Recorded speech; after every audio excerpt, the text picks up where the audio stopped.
Hey guys, my name is Yona Knight-Wisdom. I am the one and only Jamaican diver, even though I don't sound like it, and I compete in the springboard events.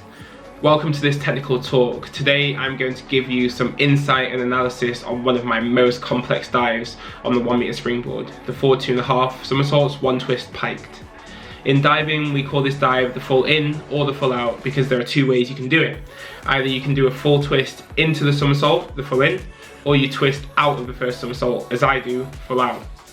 When you watch it on TV, you won't see that term. Instead, you'll see forward 2.5 somersaults, 1 twist piked written out, and next to it you'll see the numbers 5152 and the letter B.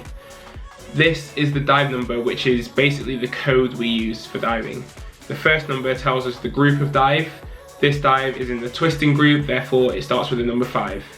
The second number tells us the direction of somersault. Here I'm spinning forwards, therefore it's a 1. The third number tells us how many half somersaults are in the dive. I'm doing 2.5 somersaults, so this is a 5. The last number tells us how many half twists are in the dive. Of course, in that case, only twisting dives have a 4th number. Here I'm doing 1 full twist, so this is number 2. Finally, the letter tells us the shape that the dive is being performed in. As you can see, I wrap my arms behind my straight legs before twisting. That's a pike position, so this letter is a B.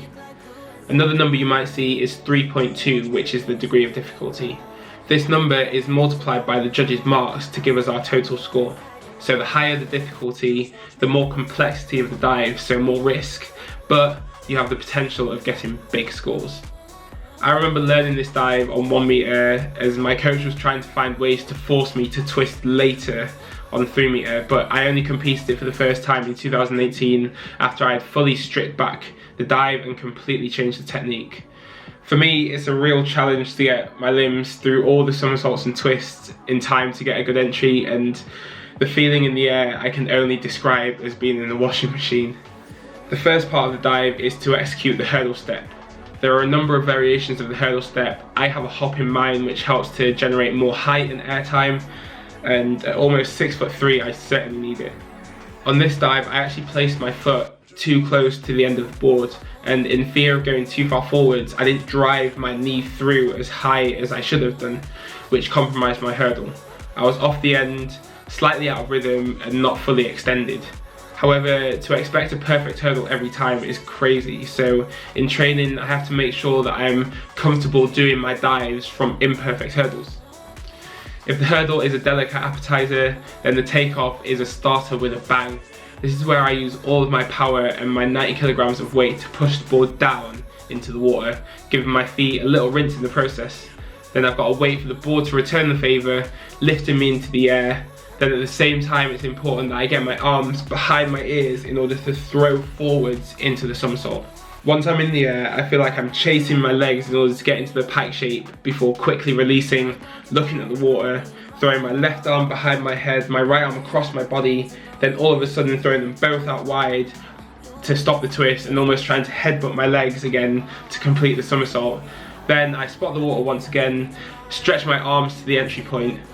It all has to feel really fast. I don't have time to think about any of the movements after the hurdle. I just have to trust that my body knows what it needs to do.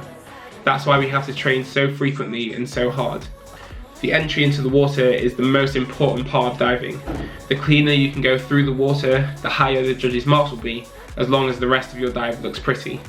On this dive, I didn't stretch as far forward with my hands, and I needed to go from pike to straight a little quicker, which meant I went slightly past vertical. However, I stayed strong on my arms and I kept working under the water to minimize the angle and keep the splash down. Under the water, I essentially do a forward roll and drag my hips to the pool floor, which helps to give the effect of a vertical entry. My top 3 tips for this dive are: 1, practice going from every single hurdle in training, not just the good ones, because you might get a bad hurdle in competition and you just have to go regardless. 2, maximum power at the start, do not hold back. And 3, patience in the pike shape. Don't release your legs and twist too early. Even I do it too early, because once you lose your speed, it's hard to get back again. Thank you very much for watching and listening. If you give this dive a go, make sure you film it and tag me, or if you want any more diving tips, hit me up in the DMs. See you soon.